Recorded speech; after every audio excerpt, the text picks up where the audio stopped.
नमस्कार. 1968 साली मुंबईमध्ये जे दादर स्टेशन आहे त्याच्या पूर्व भागामध्ये स्टेशनपासून अवघ्या 5 मिनिटाच्या अंतरावर बाबूभाई दिवाणजी नावाचं एक साड्यांचं भलं मोठं शोरूम उघडलं गेलं. या दुकानाचे मालक बाबूभाई म्हणून जे होते ते आपल्या वयाच्या 22व्या वर्षी सुरतमधून निघून मुंबईला आलेले होते पोटा पाण्याचा काहीतरी धंदा शोधण्यासाठी. मुंबई गाठलेल्या या बाबूरावाने मग आपल्या नातेवाईकांच्या ओळखीतल्या पाळखीतल्या गावातल्या गणगोतातल्या अनेक व्यापाऱ्यांकडे थोडं थोडं दिवस काम केलं आणि मग कापड धंद्यामध्ये ज्या काही खाचा खोचा असतात त्या सगळ्या शिकून घेण्याचा मनापासून प्रयत्न पुढची 15-16 वर्ष नियमाने चालवलेला होता. आणि ज्या क्षणी त्यांना असं वाटायला लागलं की या कापड धंद्याच्या सगळ्या व्यवहारातल्या खाचा खोचा आपल्याला समजलेल्या आहेत आणि मग ही जाणीव आपल्या मनामध्ये पक्की झाल्यानंतर या बाबूभाईने वयाच्या 40व्या वर्षी 1968 साली बाबूभाई दिवाणजी नावाने एक दुकान दादरमध्ये सुरू केलं. बाबूभाईंनी जेव्हा स्वतःचं दुकान काढायचं हा विचार पक्का केला तेव्हा मुंबईमधून कुठूनही कापड खरेदी करायची नाही हा एक ठाम निर्णय घेतलेला होता. त्यासाठी मग 2-4-10 वेळेला ते सुरतेमध्ये जाऊन आले. सुरत ही त्यावेळेला कापड धंद्याची मोठी उलाढाल करणारी व्यापारी पेठ होती.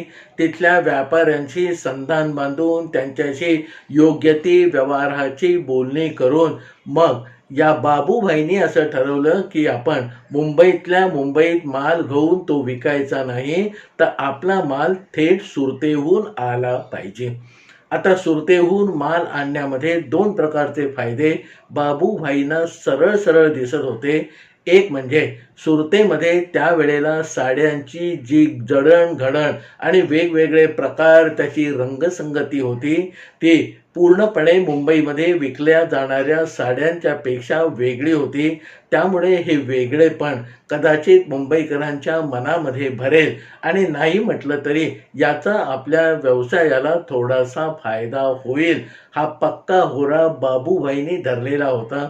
त्याचबरोबर सुरतेमध्ये आणि मुंबईमध्ये असणाऱ्या मालाच्या किमतीमध्ये अक्षरशः जमीन अस्मानाचा म्हणावा असा फरक होता.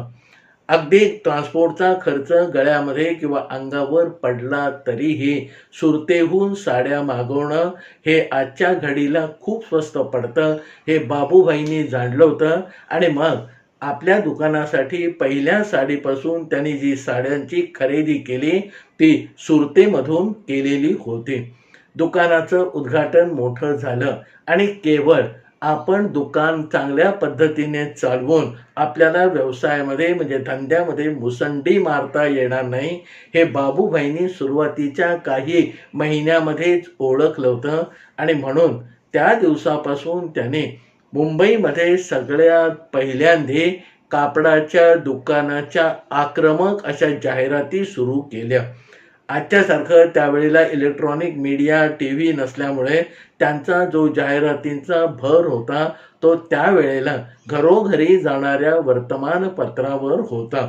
अगदी टाइम्स ऑफ इंडियापासून ते लोकसत्ता, महाराष्ट्र टाइम्स, नवाकाळ, सकाळ या अशा मुंबईमध्ये घरोघरी जाऊन पडणाऱ्या वर्तमानपत्रामध्ये अर्ध्या पानाच्या जाहिराती अतिशय आक्रमक लिखाण असलेल्या बाबूभाईंनी दुकानाच्या सुरुवातीपासून देण्याला सुरुवात केली होती. तोपर्यंत केवळ दिवाळीच्या आसपास, नवरात्रीच्या आसपास साड्यांच्या जाहिराती लोकांच्या पेपरमध्ये दिसत असत आणि त्याचा जो मजकूर असे तो अगदी ठाशीव वर्षानुवर्ष एकाच पद्धतीचा होता. आमची 85 वर्षाची परंपरा आहे, नवीन स्टॉक आलेला आहे, आपल्या मनपसंत साड्या घेऊन आम्ही इथे उभे आहोत अशा प्रकारची गुळगुळीत झालेली वाक्य त्या साड्यांच्या दुकानांच्या जाहिरातीमध्ये त्यावेळेला लोकांच्या समोर येत होते. बाबूभाईंनी या सगळ्याला उलटा स्पिन देऊन आपल्या दुकानाच्या ज्या जाहिराती केल्या होत्या त्याच्यामध्ये लोकांना महत्त्वाची वाटेल, पटकन डोळ्यामध्ये भरेल आणि आपल्या दुकानाकडे गिऱ्हाईकांना खेचून आणेल, अशा काही गोष्टी त्या जाहिरातीमध्ये मांडलेल्या होत्या. आणि त्यामधली सगळ्यात महत्त्वाची जी बाब होती ती म्हणजे आपल्या दुकानामध्ये विकल्या जाणाऱ्या प्रत्येक प्रकारच्या साडीची किंमत त्यांनी स्वच्छपणे आपल्या जाहिरातीमध्ये छापून टाकलेली होती. अमुक साडी 75 रुपये, अमुक साडी 90 रुपये, अमुक साडी 110 रुपये, अशी चढती भाजणी करत करत अमुक साडी रुपये 1800 पर्यंत आपल्या दुकानामध्ये असलेल्या सगळ्या प्रकारच्या साड्यांच्या चोख किमती यांनी या जाहिरातीमधून लोकांपर्यंत पोहोचवलेल्या होत्या. आता या आक्रमक जाहिरातींचा जो व्हायचा तो परिणाम व्हायला लागला. सर्वसाधारणपणे या जाहिराती बघून 20-25% गिरायक एकदा बाबूभाईंकडे जाऊन येऊया या मिशाने दुकानामध्ये आले आणि तिथे प्रचंड तो असलेला साठा, सेल्समनचं एकापाठोपाठ एक साड्या काढून दाखवण्याचं कौशल्य, मुंबईमध्ये सर्वसाधारणपणे जे रंग रंगोटी किंवा साड्यावरची डिझाईन बघायला मिळत नाही अशी खास सुरतेहून मागवलेली डिझाईन, या सगळ्याचा प्रभाव मुंबईतल्या महिलांच्या वर चांगल्यापैकी आणि खोलवर व्हायला लागल्या. आणि दिवसेंदिवस या बाबूभाई दिवाणजीच्या दुकानामध्ये महिलांची गर्दी व्हायला लागली. केवळ सणासुदीला साड्या न घेता 12 महिने आपण साड्या घेतल्या तरी चालतात असं कुठेतरी वर्षाचे 12 महिने सलगपणे बाबूभाई दिवाणजींच्या दुकानाच्या येणाऱ्या जाहिरातीवरून मुंबईतल्या महिलांना पटायला लागलं होतं. आणि मग हीच लागण हळूहळू पसरत मुंबईजवळ असलेल्या कल्याणपर्यंत आणि त्या बाजूच्या दहिसर बोरिवलीपर्यंत पोहोचलेली होती. या सगळ्या ठिकाणाहून सुट्टीच्या दिवशी वारेमाप गर्दी महिला आपापल्या घरातून निघून या बाबूभाई दिवाणजींच्या दुकानामध्ये करत असत. आणि माल पक्का आहे, किंमत तीच आहे, या 2 गोष्टीवरती भर ठेवलेल्या बाबूभाई दिवाणजींना मग हळूहळू यशाची शिखरं साथ घालायला लागले. आणि 1968 साली स्थापन झालेलं किंवा उघडलेलं हे दुकान 1972-73 येईपर्यंत एकदम जोरदार मुसंडी मारायला लागलेलं होतं. असं होता होता एक तारीख उजाडली, 11 जुलै 1976. त्या दिवशी वार रविवार होता आणि रविवारच्या दिवशी दुपारचं जेवण अंगावर घेऊन ते नोकरदार लोक आपल्या आपल्या घरी सुट्टीचा म्हणून झोपेचा आनंद घ्यायला लागले होते. आणि त्याच वेळेला बाहेर पावसाने रिपरिप सुरू केली होती. ही रिपरिप नंतर मग सोसाट्याच्या वाऱ्याला घेऊन आली. संध्याकाळ होईपर्यंत या पावसाने मुंबई शहराला झोडपून काढायला सुरुवात केली. आणि रात्री विजांचा कडकडाट, ढगांचा गडगडाट अशामध्ये तुफान कोसळणारा पाऊस मुंबईकरांनी आपापल्या घरामध्ये बसून आपल्या घराच्या खिडक्यातून अनुभवलेला होता. आता मुंबईमध्ये जी नेहमीची पाऊस पडला की पाणी भरण्याची ठिकाणं आहेत, ती सगळी ठिकाणं या पावसाने त्या दिवशी आपल्या कब्जामध्ये घेतली होती. आणि दुसरा दिवस म्हणजे सोमवार उजाडला त्यावेळेला नोकरदारांना घराच्या बाहेर पडायला भीती वाटावी असं पावसाने रुद्ररूप धारण केलेलं होतं. आता ज्या ठिकाणी दादर पूर्वेमध्ये या बाबूभाई दिवाणजींचं दुकान होतं तो भाग जरासं पाऊस पडला तरी पाणी भरण्याच्यासाठी प्रसिद्ध होता. लगातार पडणाऱ्या पावसामुळे पाण्याची पातळी त्या प्रदेशातली क्षणाक्षणाला इंचांनी वाढत जात होती. सोमवार हा दुकान बंद असण्याचा दिवस होता, त्यामुळे एका अर्थी बाबूभाईंच्या ते पथ्यावर पडलेलं होतं. आणि बाबूभाई आज दुकानामध्ये जायचं नाहीये, पण दुकानाकडे काय चाललेलं आहे याची खबरबात मिळावी म्हणून आपल्या घरामधून क्षणाक्षणाला प्रयत्न करत होते. त्यावेळेला TV इतका पसरला नसल्यामुळे रेडिओवरून ज्या बातम्या येतात त्यावरून मुंबईमध्ये पावसाने जे काही थैमान घातलेलं आहे त्याच्या बातम्या घरोघरी लोकांपर्यंत पोहोचत होत्या आणि क्षणाक्षणाला मग बाबूभाईंचा जीव आपल्या घरामध्ये बसल्या बसल्या कासावीस व्हायला लागला होता. कारण सर्वसाधारणपणे 2.5-3 फुटापर्यंत पाणी भरलं तरी बाबूभाईंच्या दुकानाच्या पायरीपर्यंत ते येत असे. पण काल दुपारपासून आज दुपार होऊन गेली तरी हा कोसळणारा पाऊस कदाचित आपल्या दुकानामध्ये पाणी शिरण्याची शक्यता निर्माण करेल असं त्यांना वाटायला लागलं. बाहेर पडायची हिंमत कोणाची होत नव्हती. आता अल्लाह मालिक आहे, जे काही बघायचं ते हा पाऊस पुरेसा थांबल्यावर बघू असा विचार करून बाबूभाईने सगळं ईश्वरावरती सोडून देऊन परत पावसाकडे डोळे लावून बघण्याचं आपलं काम सुरू केलं. दुसऱ्या दिवशी म्हणजे सोमवारी पावसाने मुंबईला झोडपून काढला आणि तिसऱ्या दिवशी दुपारी 2:30-3 वाजता त्याचा भर जरासा ओसरायला लागला आणि मग संध्याकाळपर्यंत विस्कळीत झालेलं मुंबईतलं जनजीवन हळूहळू पूर्वपदावर यायला लागलं.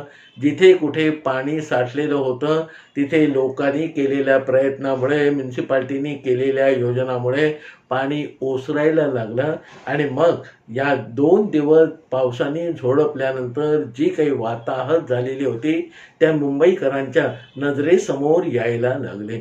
मंगळवारी दुपारी पावसाने आपला जोर आवरता घेतल्यानंतर बाबूभाई आपल्या घरातून बाहेर पडले आणि 15-20 मिनिटाच्या अंतरावर असणाऱ्या आपल्या दुकानापर्यंत पोहोचले आणि त्यांना धक्का बसला.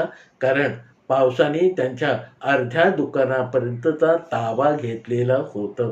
घाईघाईने जाऊन त्यांनी आपल्या हातातल्या किल्ल्यांनी कुलपं काढून दुकानाचं शटर वर केलं आणि शटर वर केल्याबरोबर दुकानाच्या आतमध्ये असलेला पाण्याचा मोठा झोत किंवा एक प्रवाह लोंढा या बाबूभाईंच्या पायावरून पलीकडे असणाऱ्या पायऱ्यांवर वाहत गेला. आतमध्ये बाबूभाईंनी बघितलं तर जवळजवळ कमरेच्या वर इतकं पाणी दुकानामध्ये येऊन गेलं असावं असं त्यांना स्पष्ट दिसायला लागलं आणि त्यामुळे साहजिकच शोकेसमध्ये जी वरच्या बाजूला साड्या म्हणजे माल विकायचा ठेवलेला होता तो जेमतेम बचावला होता. पण 2.5-3 फुटापर्यंत असलेल्या सगळ्या शोकेसमध्ये आणि मागच्या गोडाऊनमध्ये जो काही माल होता तो गच्च भिजून गेलेला होता. आता दुकानदारी इतकी वर्ष केल्यामुळे आणि 22व्या वर्षापासून मुंबईमध्ये असणारा पाऊस बघितल्यामुळे बाबूभाई खचून गेले नाहीत, पण त्यांना कुठेतरी दुःख आणि निराश मात्र व्हायला वाटलं. संध्याकाळपर्यंत मग त्याने 2-4 बाहेरचे गडी आणून आपल्या दुकानातली माणसं कामाला लावून जशी जमेल तशी स्वच्छता केली आणि बुधवारी सकाळी नेहमीप्रमाणे 8च्या टोक्याला दुकान उघडलं. आदल्या दिवशी जे नोकरांनी आणि हमालांनी काम केलं होतं त्यांनी सगळ्याच्या भिजलेला माल म्हणजे साड्या होत्या त्या 2-3 ड्रममध्ये भरून बाजूला ठेवलेल्या होत्या आणि त्याच्या जागी भिजलेल्या शोकेस स्वच्छ पुसून जरासं त्याच्यावर ड्रायर मारून सुक्या करून त्याच्यामध्ये नवीन माल लावायचं काम सुरू केलेलं होतं. बाबूभाईंनी जेव्हा सहज अंदाज घेतला तेव्हा त्यांच्या लक्षामध्ये आलं की जवळजवळ 30% आपला माल दुकानात जो होता तो भिजलेला आहे. बुधवारपासून मोठ्या उमेदीने त्यांनी परत आपल्या व्यवसायाला सुरुवात केली. नेहमीप्रमाणे पाऊस उघडला आहे, आता बाहेर जायला हरकत नाही असं विचाराने मुंबईकर आपल्या घराच्या बाहेर पडले आणि त्यातल्या काही महिला बाबूभाईंच्या दुकानामध्ये यायला लागल्या. आता रोजच्या रोज नेहमीप्रमाणे व्यापार उदीम होत होता, पण पुढच्या 2-3 दिवसामध्ये भिजलेल्या मालाचं करायचं काय हा प्रश्न बाबूभाईंना सतावायला पक्का लागलेला. एक दिवस रात्री अशाच निराश अंतःकरणाने आपल्या अंथरुणावर उठून बसलेले असताना बाबूभाईंना पटकन एक कल्पना सुचली आणि मग त्याने रात्रीच्या रात्री सगळ्या वृत्तपत्रांच्या कचेरीमध्ये आपले असलेले संबंध वापरून कोणाला बावा पुता करून आपली एक जाहिरात अर्जंट घेण्यासाठी सांगितलं. वर्तमानपत्राच्या कचेरीमध्ये रात्रपाळीची जी काही माणसं आणि जबाबदार अधिकारी होते त्यांनी बाबूभाईंकडनं आलेली जाहिरात स्वीकारली आणि दुसऱ्या दिवशीच्या पेपरमध्ये छापून टाकली. दुसऱ्या दिवशी प्रत्येकाच्या घरी जो पेपर येऊन पडला त्याच्यामध्ये बाबूभाई दिवाणजींच्या दुकानाची मोठी जाहिरात होती. नेहमीप्रमाणे सगळा मजकूर होता, पण त्याच्यावरती ठळक अशा 2 ओळी लिहिलेल्या होत्या, भिजलेल्या साड्यांचा सेल.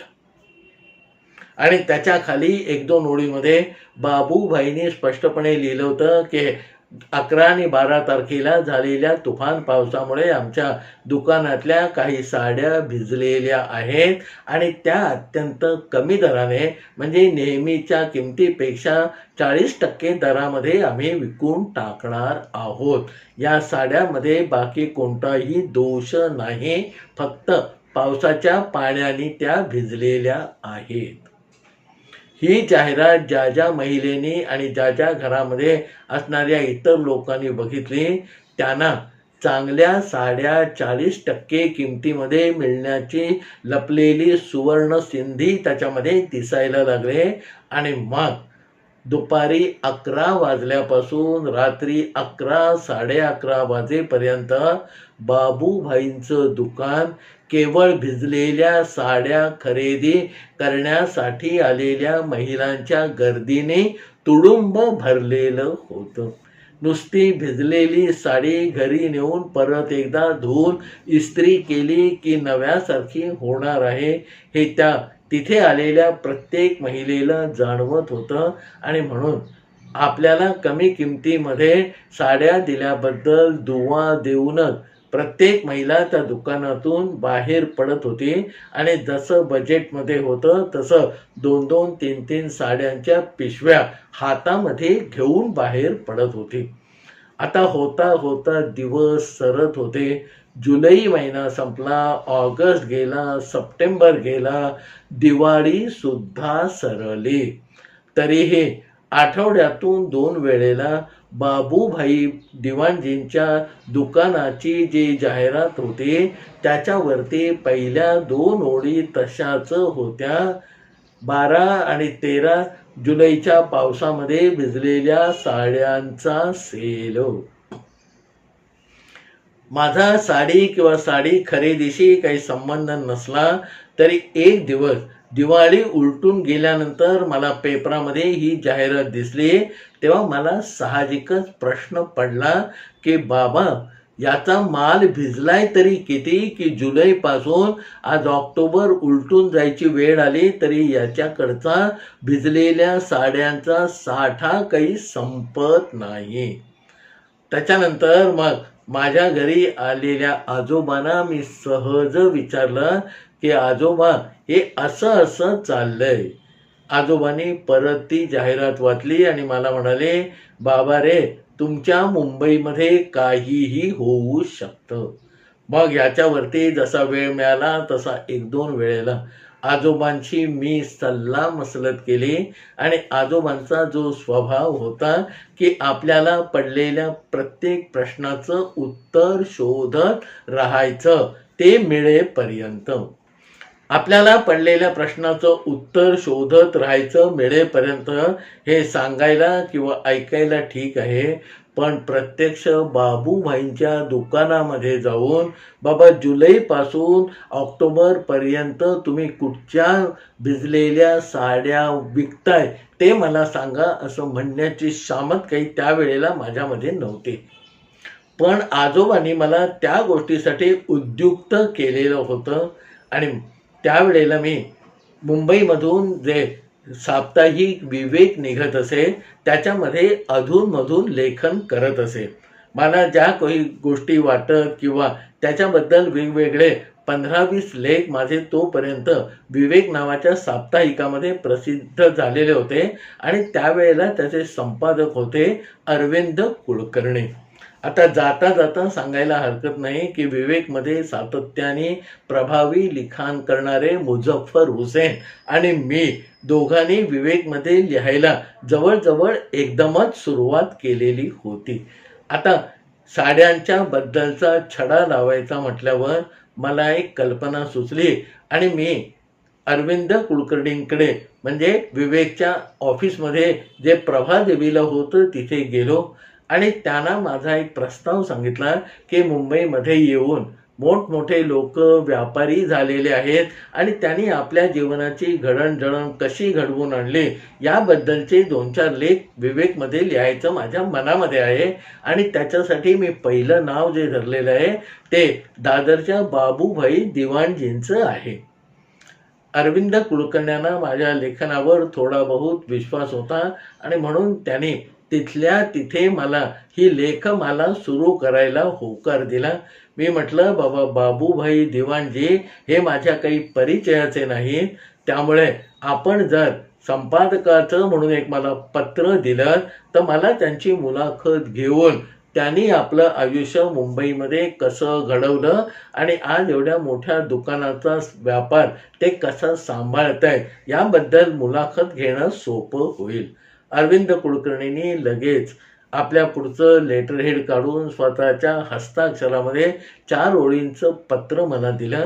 अरविंद कुलकर्णींकडून मिळालेलं ते पत्र घेऊन मी बाबूभाई दिवाणजींच्या दुकानामध्ये दाखल झालो आणि कर्मधर्म संयोगाने त्या दिवशी ते बाबूभाई तिथे उपस्थित होते. अरविंद कुलकर्णी म्हणजे विवेकच्या संपादकांचं ते पत्र मी त्यांना दाखवलं. ते पत्र बघून बाबूभाई खुश झाले आणि म्हणाले की आपण आतल्या खोलीमध्ये जरा जाऊन बसूया. असं म्हणून ते मला घेऊन त्या दुकानाच्या मागच्या बाजूला त्यांचं जे छोटेखानी ऑफिस होतं त्या ऑफिसमध्ये गेले. जरा तरतरीत तयार होऊन ते म्हणाले, विचारा तुम्हाला काय विचारायचंय ते. मग मी मनात ठरल्याप्रमाणे सर्वसाधारणपणे मुलाखतकार मोठ्या एका व्यक्तिमत्वाची मुलाखत घेताना जे काही ढोबळमानाचे 4-5 प्रश्न असतात ते विचारले. बाबूभाईंनी वयाच्या 22व्या वर्षापासून 1976 सालापर्यंतचा सगळा इतिहास सांगितला. आपल्या आयुष्यातले सगळे टप्पे सांगितले.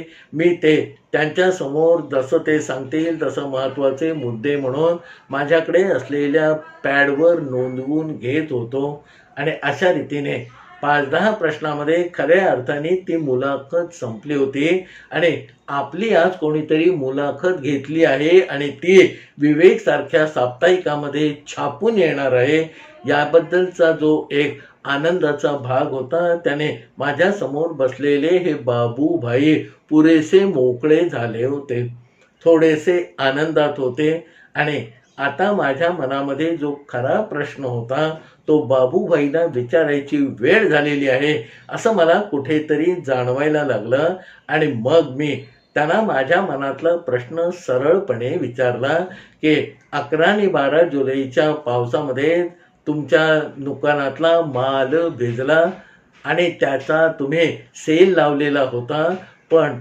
आज तागायत तो सेल चालू आहे, म्हणजे एकंदर बाबूभाई तुमचा किती माल भिजलेला आहे.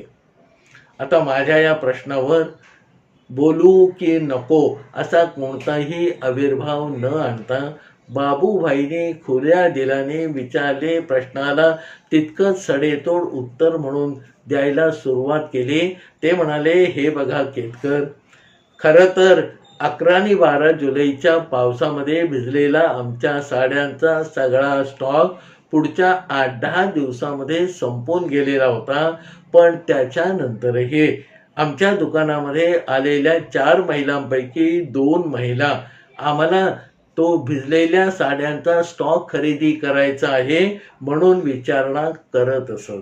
जवळजवळ हे प्रमाण जेव्हा 50% जातं असं आमच्या लक्षामध्ये यायला लागलं, त्याच्यानंतर एक व्यापारी माणूस म्हणून मागणी तसा पुरवठा हे धंद्याचं पहिलं गणित आहे आणि लोकांना जर भिजलेल्या साड्या हव्या असतील तर एक दुकानदार म्हणून भिजलेल्या साड्या देणं माझं काम आहे असं मला कुठेतरी पटलेलं होतं आणि म्हणून तो सेल आज तागायत चालू आहे.